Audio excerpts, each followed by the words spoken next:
Hi, this is video number 1 of the Budo Ryu Daikomyosai updates, and just want to let you guys know that I'm here. And we started the camp with a preview of specific scrolls, Densho, Makimono, at the Hanbu Dojo, and I already had them in case so people can see them.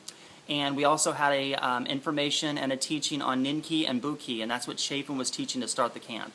And afterwards, everyone meets me up here. We're at Wyandotte County Lake, and this is a place that we don't usually go to train at all. This is going to be new for, like, damn near all of them. Basically, where we're at the top of this huge hill, you know, surrounded by trees and wilderness with this awesome shelter. And it's really pretty here, and it's going to be great training. It's going to be a new environment for everybody. It's going to be awesome. I'm not for sure how we're going to start in what tradition. It'll either be Tenjin Ryu Jujutsu or Kokoru Kempo. But we'll start with a little introduction and move forward from there. Thank you guys very much. Again, if this is new, check out Budo Ryu Ninjutsu.com and see what you think. Bye. And then following forward here. So instead of being so damn passive, letting someone try to hit you, just go right forward. Here, pop, I'm going to move forward, elbow, and then you notice I'm still pulling to throw that elbow strike. Still hand trapping and moving into the shimishi. I'm trapping with my backhand so I can be good with my front hand. I'm going to trap my backhand so I can be good with my front side.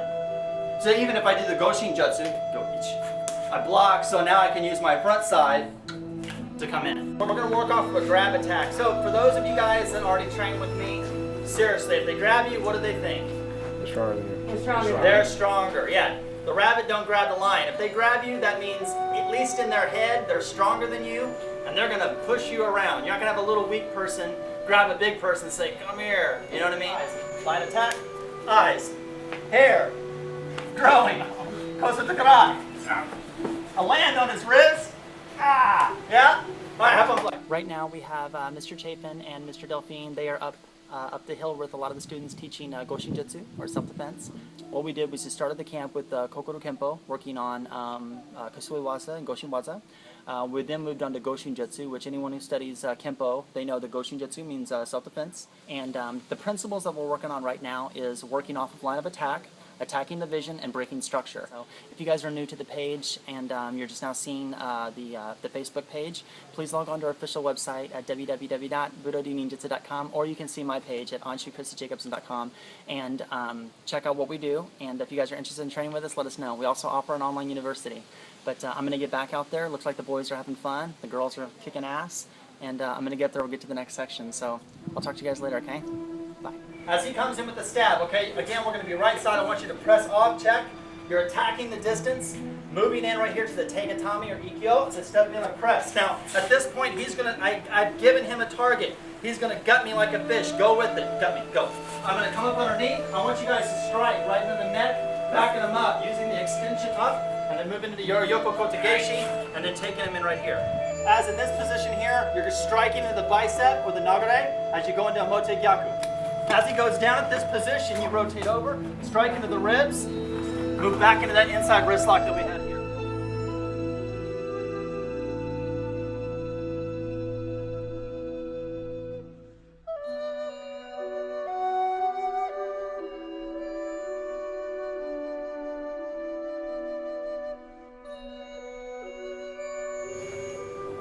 It's an awesome camp. We haven't have glass in here. We have climbed trees with shukos, ropes. We have training in different ways to disarm with a knife, different ways that do Kempo, and we still have a few more hours to go. So each, notice the toes straight, ni, san, shi, go, roku, shich, hach. So I want to make sure my hip comes in to my own sword to press. Notice the sekomi uke, with me grabbing into the yubi, and I'm pressing here. As I press my sword, I turn the blade in to get the yoko ski. And I hear I'm in touch with my elements, and now I see that. So then as I turn down, I see that.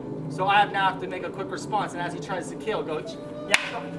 Ah, you know. Okay, for Keiko, when he pulls, at this point, there's this moment, okay, where, you know, one person's trying to kill another. There's a strong feel of energy.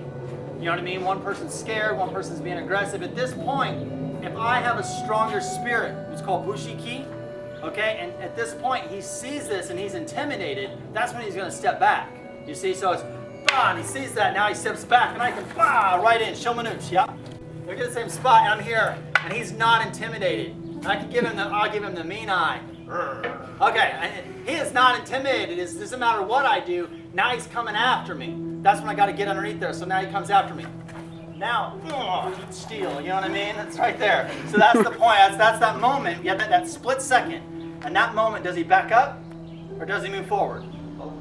This is like, everyone talks about this being the most famous step of the ninja, yeah, the Yokoroki type thing.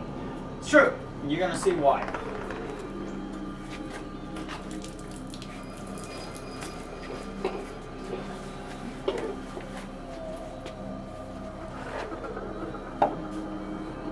Okay, which way did I walk? That way. All right, well, of course, we're dealing with a time period. They didn't have concrete, they didn't have carpet.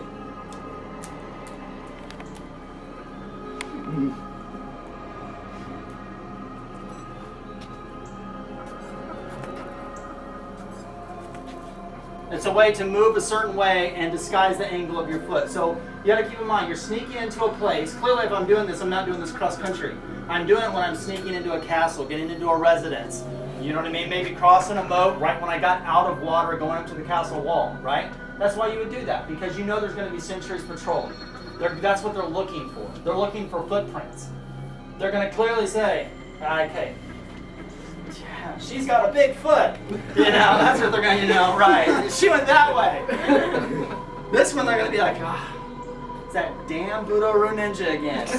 You know, that's a way to disguise the angle of where you're going. So once I get into this position here, as I press this way, I wedge kick into the knee, push him off. And at this point, I cut both airways and get into the, here, lift, one, two. Back then, they believed in a lot of different things than what most people believe in now. I'll just say it like that. So they had spells. The magic is a very big part of ninjutsu. It's always like shrouded the secrecy of the invisibility and all that kind of thing. You know what I mean? At one time, 400 years ago, this was a secret technique. Like a handful of people in the Ryu actually knew this technique. This is like high level. This would be what no one actually wants to practice right now. If you guys want to know some of the secrets, there's one. We're not going to do that. But I wanted to share with you guys some of the things that they actually did at that time, because honestly, that's really the kind of stuff that they did and that they believed in that would keep them. Okay, the techniques that we're working on now is called Uzura Gakure, from the Ongyo Jutsu that's found in the Bansen Shukai as well as the Tomoro Densho. We're also working on Kitsun Gakure, which is again found in the Bansen Shukai and the Tomoro Densho. And everyone now is going to be working on shadow and shape-shifting before we move back to Zatsumi Jutsu. Your hands are going to creep out, make sure there's no sticks, no tripwire, or anything like that. And you're going to creep the other one. As you do it, you'll bring the hip up, and then he'll extend the next one. And then again, trying to keep this low line posture, he'll extend out, and then he'll go again.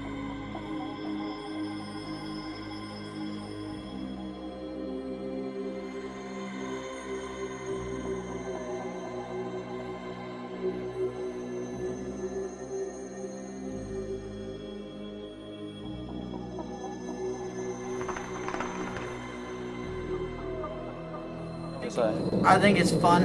I think I just recently learned that a lot of other ninjutsu organizations don't do this sort of stuff, so I'm kind of glad that we do all the stealth and the powders and all the hiding techniques and the climbing. I mean, without that and the assassination, it wouldn't be ninjutsu. As of right now, you see me Yeah. covered in dust and mud, and that's what ninjutsu is. When you train in a dojo and you just do taijutsu, you learn taijutsu, nothing else. Come here, train with us. Hey everybody, Delphine here at the Budo Ryu Ninjutsu Dojo. My last update for the day at the Daikomyosai. It was a great day today. Just to sum the whole thing up today, we started out with some Kempo, We moved on into some Jujutsu, some Bukai Waza. We started doing some Boken drills. We did Ninki. We used the Shuko. We did a lot of Shinobi Jutsu. We talked on some Kuden. It's just been jam-packed with a lot of information. I think everybody had a really good time today. What can I say? Another record-breaking year. Much higher. It's a higher attendance this year as previous years before. We just keep getting more and more people.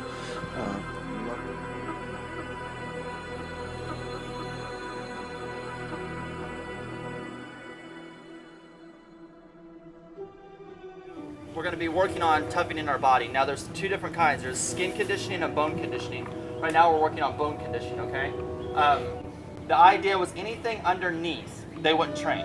So like in karate, you see them taking the palms of their hand and like smacking rocks like this, or like a tetsui uchi to a rock, you know, this kind of thing. You'd never see that in ninjutsu and bujutsu. You wouldn't see that because, especially ninjutsu, because they need the palm of their hand to be able to feel around in the dark and have high sensitivity.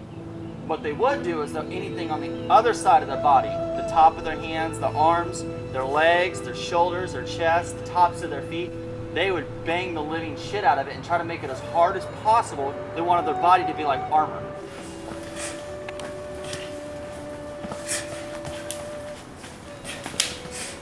In the street, you know you're going for the growing, right? But we're kicking into the hamstring at this point. So he's going to take this spot, kick up, and then as his weight comes in, as he comes in, 1, 2, scoop, and pump. So you're trying to scoop them, pull their energy that way, and then you hit behind the neck as you here. He resists, rotate, snap kick, take him down. Ah.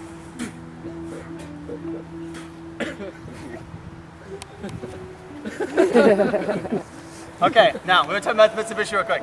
When you do Metsubushi, the key thing is, like, you want to pivot yourself to where the wind doesn't come back at you.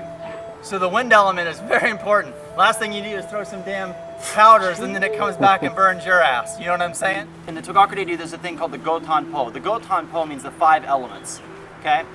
These aspects of this particular thing is where you're using this particular element as a method, okay, as a method towards escape, infiltration, or diversion. Okay.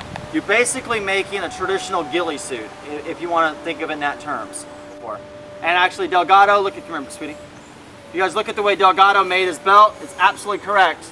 You make the X, and then you tie the belt in the front. Yep, that way the branches go. The idea is to cover the silhouette. I mean, the silhouette of the body. The shoulder line is the #1 thing that you want to make sure that you cover. If you look at nature, everything grows like this, right? Branches and trees and grass grow that way. Nothing grows like this. So you put a human form out there, and they got a shoulder line that sticks out. So the biggest thing is really covering the shoulder line and making that being hidden. Okay. So.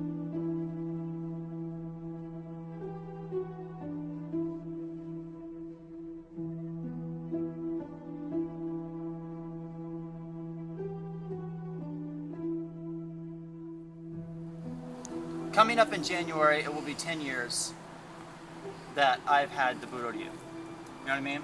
That's a long time. It is. It's a long time to have an organization. I mean, the only other ninjutsu organizations that were around that long were around before me. You know what I mean? I mean, and that's true. I mean, we've seen 100 million of them come and go, but we've been around, January's gonna be 10 years. That's a long time. And I think that because so many people are interested in just the tradition part of it, I think that's what keeps it around so much. You see so many people try to change things and alter it themselves, and they don't ever submerge themselves in art or respect the art. That's why it comes and goes, because you have one person's vision rather than the vision of something that means something more than just the person themselves, right? All right, and then he comes in, cut. Yeah, cool. I'm gonna cut in here. When I'm in here like this, I'm gonna cut through and kill him. He's already coming in to get me on everything like that. I'm going to come in with Ippon here, and once I get in this, he's going to come down, I'm going to drop my body weight, BAM! Punch right into a good vital area there. Down with this, I'm going to step, and left foot comes up. And I'm just going to step, boom, I'm going to hit. Striking here, strike, and then I'm going to push through. Cross step through. Same thing is when he throws that punch, I want to make sure that you guys push and then just keep moving in. So there's no need of going, okay, none of that. What I'm trying to do is lock him and control him. So I need to use that nagare uke or a mote nagare uke, right? So we want to use these controlling blocks. So make sure.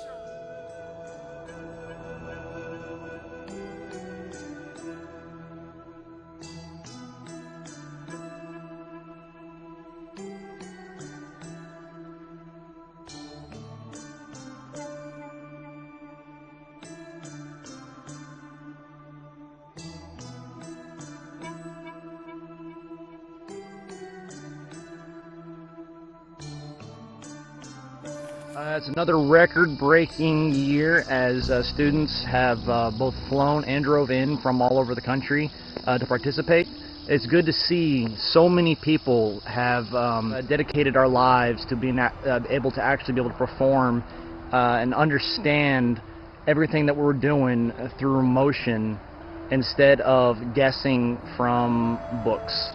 So far, the things that we've done today were mokutan, or the idea of camouflaging within the wood line, or within like within this ridge here that you can see behind me. We also played a lot with both Kenjutsu and Iijitsu, and the scenario most often of the multiple attacker. What we also did to go along with the idea of the multiple attacker scenarios, we did battlefield tactics. We divided the student base in half, and then we pit them against each other. We pit students on one side of the field and then the other, and they had to engage each other within formations for the sense of elimination and victory. Not only do we do the ninjutsu aspect, but we also do the whole idea of the samurai aspect as well. So wearing the armor, living your life as a samurai, all the moral codes that go along with it, the philosophy, the zen, the ways of thinking and understanding, which a lot of it is counterculture to how the Westerners live their life. It is all wrapped up and it's all a part of what we do. I am honored to be a part of this organization and to be training along with all these fine gentlemen and women who find in themselves that this is what they want to do every day. And it's more than just a hobby, but they're finding stability in their life through training. To find the discipline and respect, to find the self-empowerment and everything that can go along with it, to just increase just how they feel and how they feel about themselves and how they want to live their life. And like I said, I'm just really honored to be here.